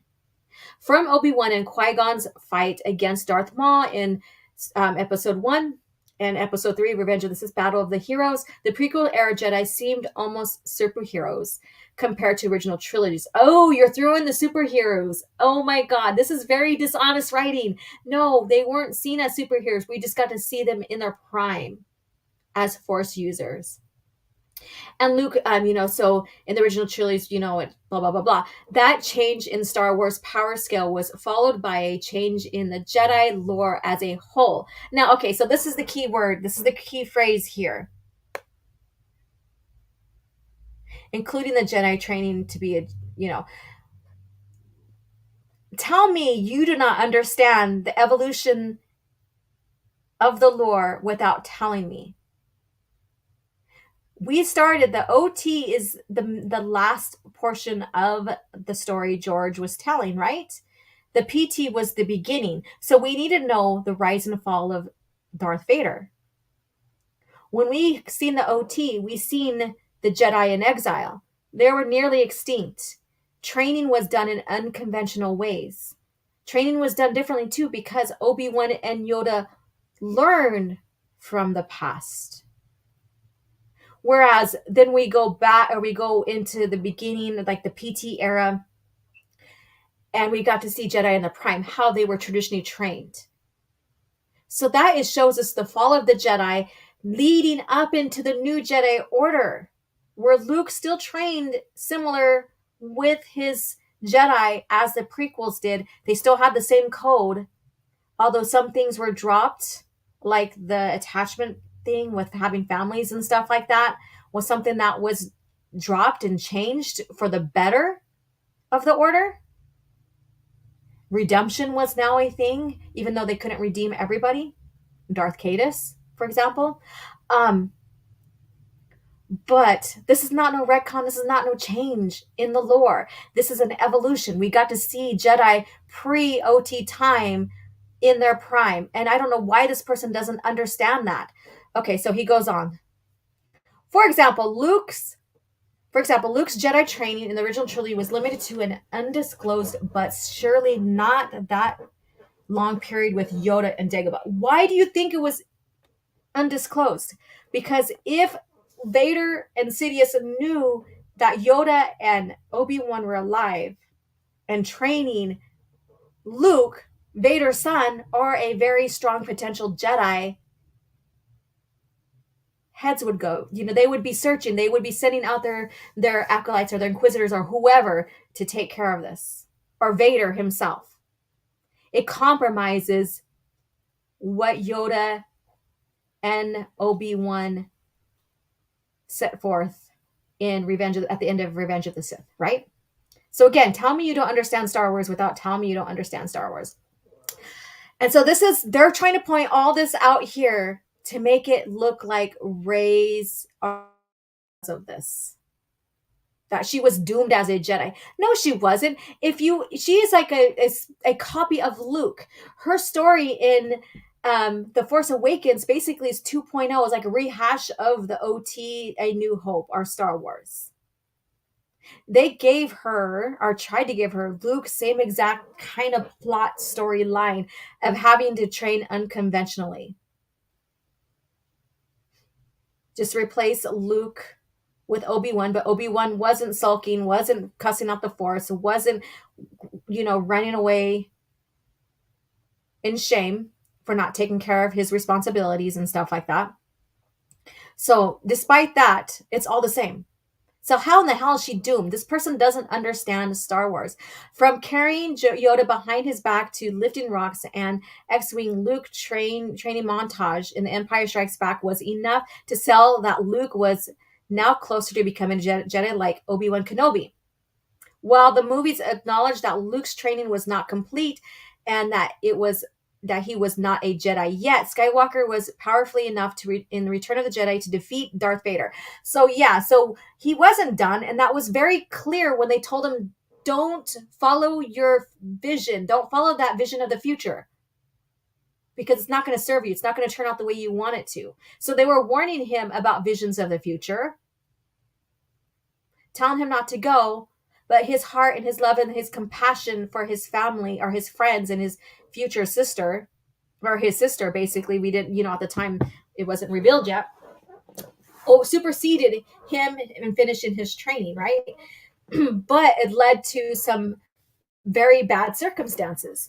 He got to learn who Vader is. He lost his hand. They lost Han, and, so it set off to events of, kind of like a failure in a sense, and it set up the events for Return of the Jedi. And so that's why his training wasn't complete, because he didn't listen. It's not like Yoda's like, okay, well, I just think I'm going to slow down here and not complete your training.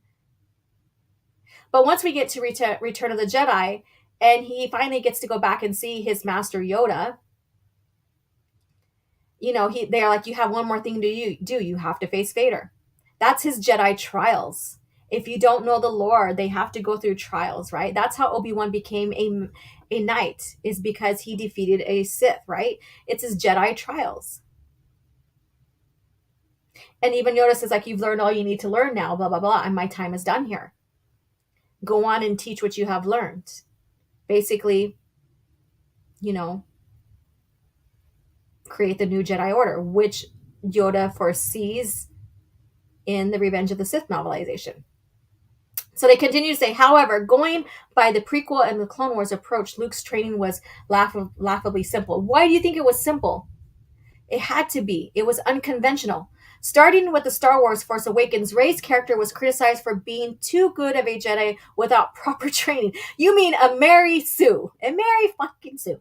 Okay, however, compared to Luke's story in the original trilogy, Rey's feats in the sequel trilogy or the Disney trilogy were totally responsible or reasonable within what is expected from the hero of the story.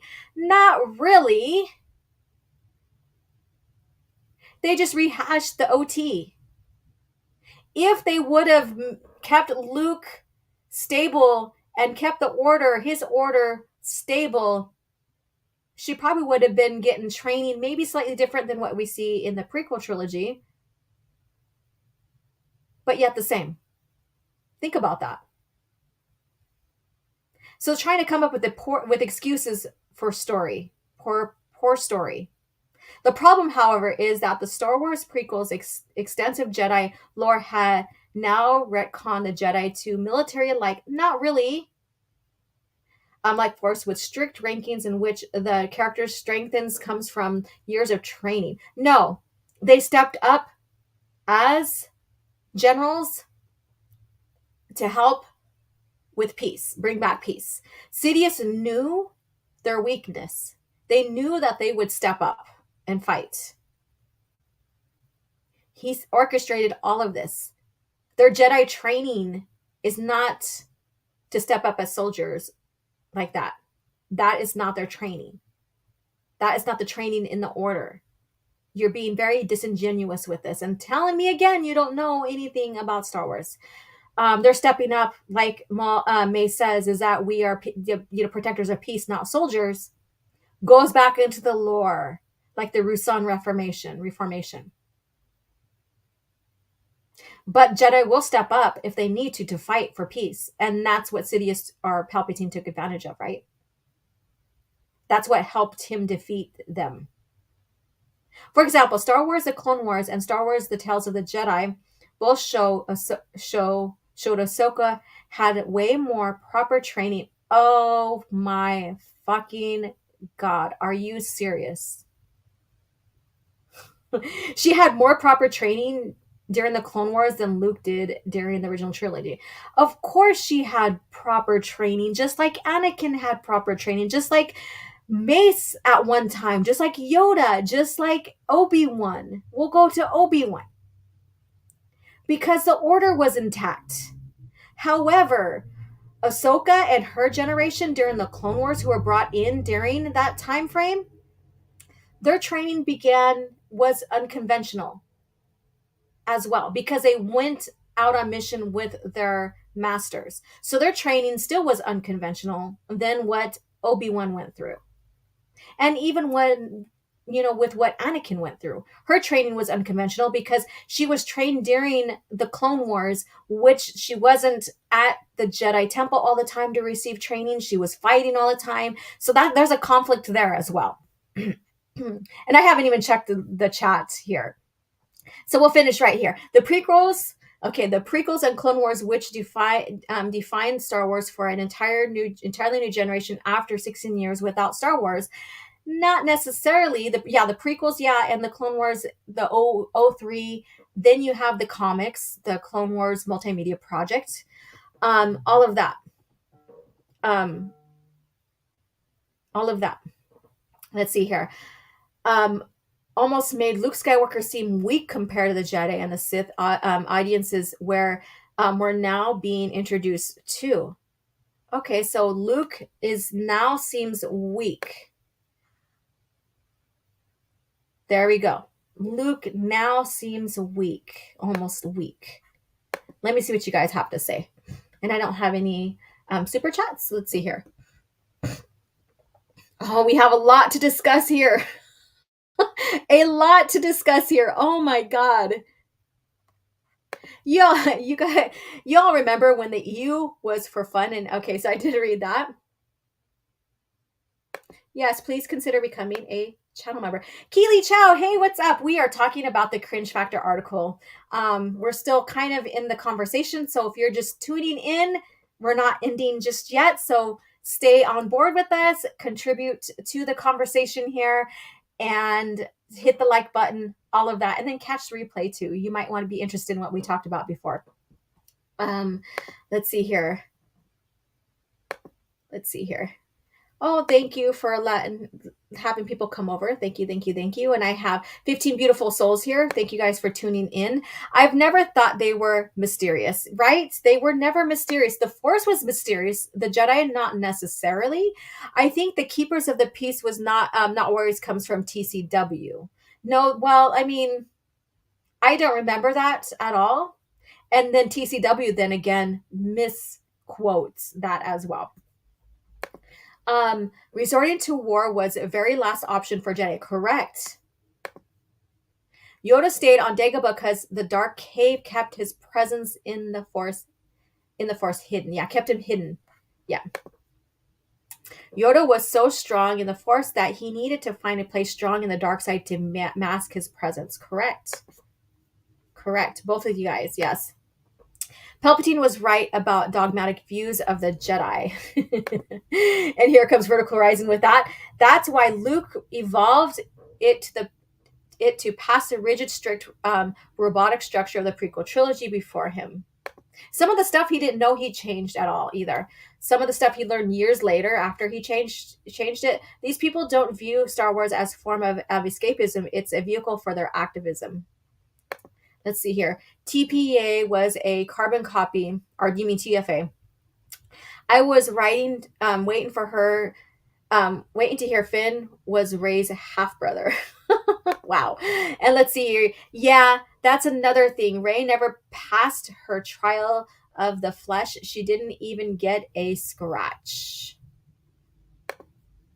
Why didn't anyone lose their hands in the Disney trilogy? I don't know. It was simple yet coherent given the time. Only mistakes that Jedi did was continuing their way instead of evolving like the Sith did after Rusan. Right, and that's what Yoda realizes, is that he's like, the thing I failed at was I failed to evolve the Jedi. We failed to move forward. We stayed stagnant, really. And that, I'm of course paraphrasing, but that's what Yoda realized in Revenge of the Sith novelization. Of course, they had to bring in Ahsoka, the Wonder Jedi. Of course, they did.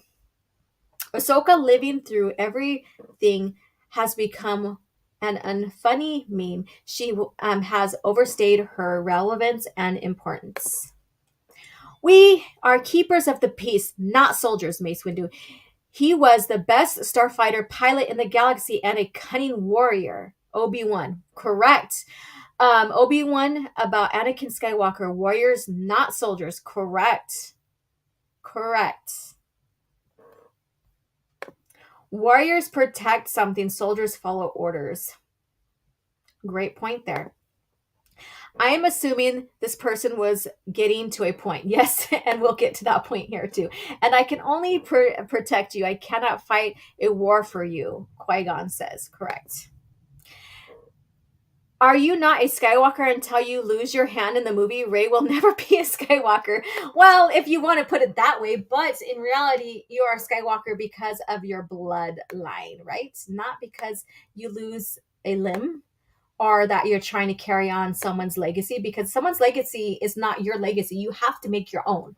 Um, and then this person's like making Luke sound like he's weak. Still, given that the overall perception of the prequels upon release was not as positive as it is now. And here we go. Wah wah wah. It was still very much positive.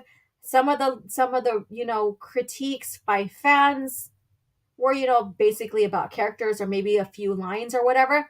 However, the negativity came from the media. The Force Awakens tried to distance itself from the prequel trilogy as well as from the Jedi of the Clone Wars. That's because JJ basically does publicly stated he does not like the prequels. And that's where you have the misconception and this person really grasping straws, I guess you could say. I don't know, but really creating some fallacies behind his writing. The Force Awakens was a sequel. It was not a sequel to Return of the Jedi. Not only in terms of the timeline, but also the tone of the aesthetics, almost as if the prequels had never happened. No, it was a rehash of the OT. When you look at Return of the Jedi, you can and you think about the prequel trilogy, you do see the tie-ins, you see the evolution from the perspective of the Star Wars prequels and the Clone Wars. Rey's Jedi journey did lack more proper training, especially because she was written as a Mary Sue. When you have them touching hands, when you have her basically just doing everything that like even Obi-Wan needed training for, like mind tricks, of course there was lack of training because she didn't need it. She was already good at being a Jedi. Especially in Star Wars: The Force Awakens, Anakin Skywalker, for example, had trained for 10 years before his first on-screen lightsaber fight, whereas Rey defeated Kylo Ren right after realizing she had powers. Mary Sue! Okay, however, from the perspective of the original Star Wars trilogy, oh, here we go, our other adventure stories, Rey arcs was just like every hero's journey. Not really, because not every hero's journeys are the same. She has no hero's journey. Luke failed more than he succeeded. He got his ass whooped in his first duel. Characters like Luke and Rey were capable of impressive feats because they were meant to be special within their stories. Yes, but behind that, Luke had training. There's time gaps between the movies. with the Disney trilogy, it's all one consecutive time frames of up to 2 years. So he had training on his own with the guidance of Obi-Wan, with the guidance of Yoda. He lost more than he won, nearly lost his life to Sidious. Yeah, meant to be special within their stories and not because of any incredibly technical training. Actually, Luke had some pretty good training. It may not have been technical with, being inside a Jedi Order, using all the means and resources within the Order, but he did have some amazing training. If you get into behind the lore, behind his training in original Star Wars, the real Star Wars, yes, you would get more into it. Um, as great as the prequel trilogy's world building was, to the point Star Wars became a much larger saga thanks to the films and shows like Star Wars: The Clone Wars. Oh boy, no, we didn't need the Clone Wars, Filoni's Clone Wars, to advance the story or change the approach of the Jedi Order. So it's changing the approach of the Jedi Order, removed part of what made the mysterious warriors so special. They weren't mysterious, the Force was. In the first three installments, what made Luke Skywalker such an iconic hero was that Luke could be anyone. A person who wanted to dream bigger. Of course, that's exactly what George was pointing out. And that in the end, and it didn't have to do with his sexuality or his race, and save the entire galaxy. So boom. So we didn't have to. He could be anyone. It didn't have to deal with sexuality, race, or whatever, diversity wise. Luke was not special because he had spent the first 20 years of his life training to be a Jedi, but rather because he embodied Obi-Wan and Yoda's lessons right away. He was also special too because that was set up in the prequel trilogies, because he is the son to Anakin and Padme, and he is the one to bring back the Jedi Order. This is what Star Wars: The Force Awakens and later Star Wars: The Last Jedi tried to achieve with Rey, especially after her moments with Luke.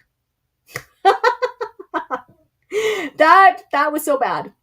Star Wars: The Rise of Skywalker then tried to acknowledge some of the criticism aimed at its protagonist by revealing Rey was a Palpatine, and that she and Kylo were Force dyads. So this is all trying to write, because they written themselves in the corners. This was their attempt of writing themselves out of the corner. This established that Rey was that powerful because of lineage.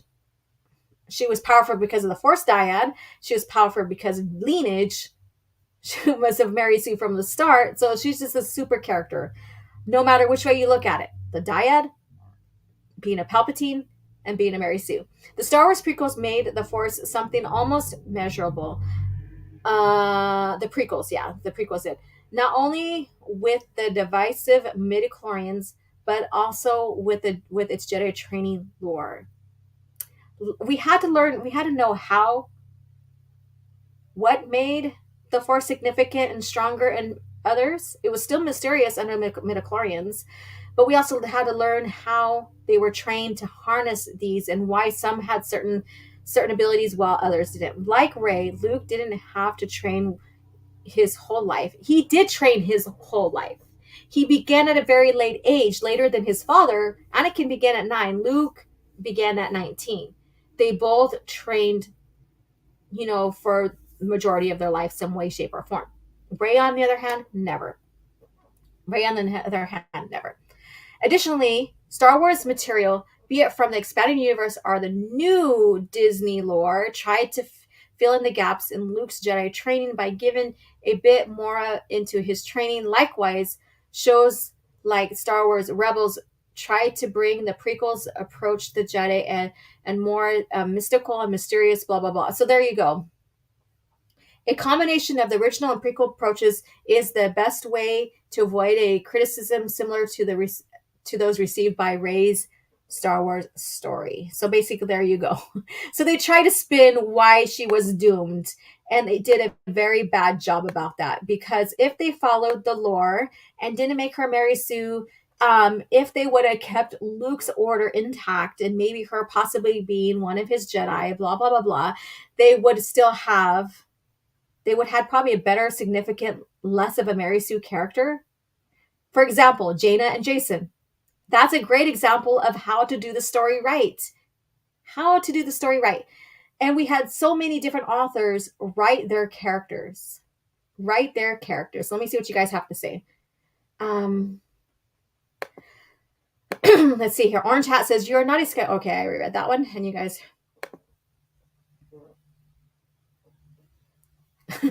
Duck Troopers design. Okay, I don't know. Disney thinking here, but maybe Ray did lose something. Maybe Ray used to be Ray too soon. Nice little joke there. So, what do you guys think about this Cringe Factor article here? Laugh out loud, Duck Troopers. Let's see here. No, it wasn't. Ray's hero's journey was already completed by the time we met her. She had nowhere, or one else to go to. Prequels bad, sequels good. TCW great. Rinse and repeat. She'll rant, correct. Still salty about midichlorians. These people are robots, correct. Let's see here. All this could have been prevented with just a little planning and actual care for coherency and consistency. Let's see here. Check out Jay. Oh, yeah. I love these guys. So check out their audiobooks here. So what do you guys think about this here? About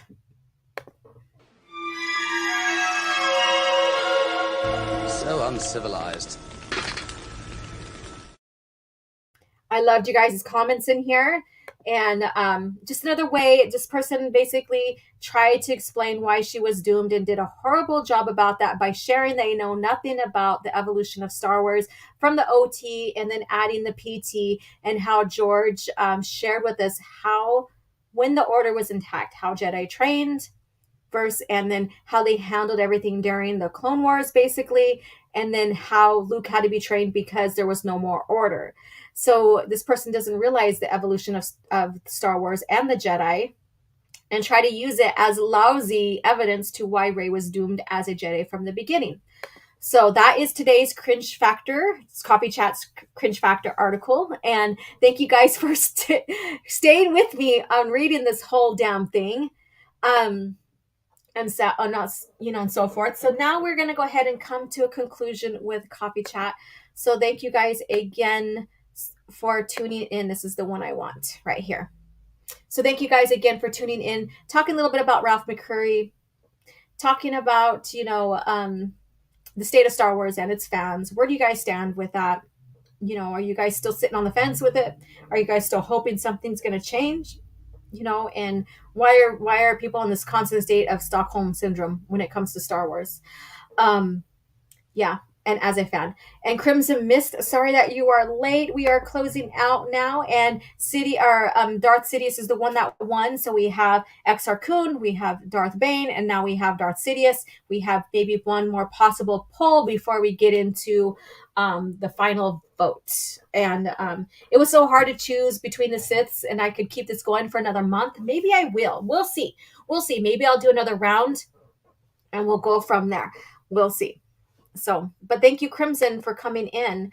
And Rey should have been doomed, but she wasn't. She, untrained, went up against a trained Ben and won. Makes no sense. Correct. But that's the state of Star Wars today. Last call. Caff is being cut off soon. Yep. Last call, Caff. It's time to start getting ready for the day. And Crimson says, I'm going to invest in the EU going forward. Yes, and if you need any help with that, feel free to contact me and maybe Matt Wilkins or Open Airlock and other people who have some experience with the EU on recommendations on where to start at.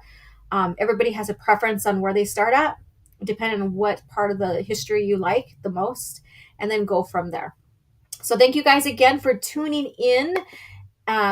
Always in motion, OG's plans are. Yes, they are. Myself included. Yeah, and Orange Hat as well. So there's so many people you can reach out to about the EU.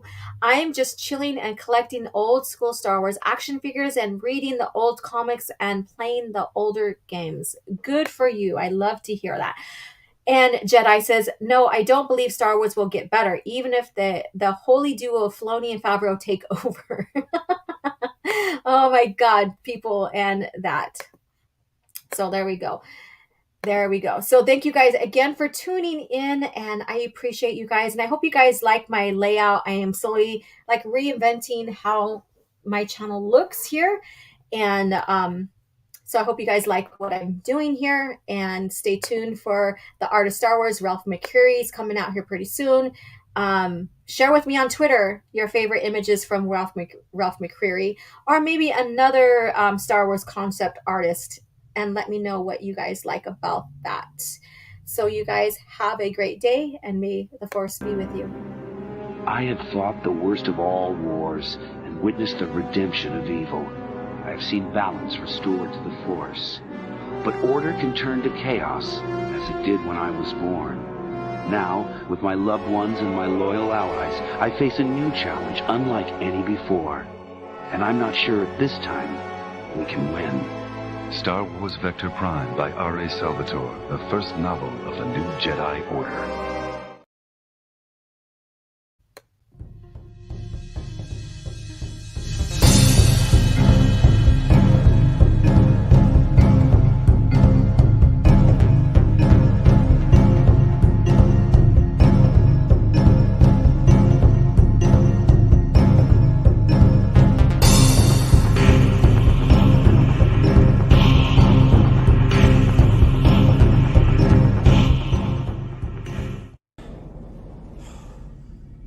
Another happy landing.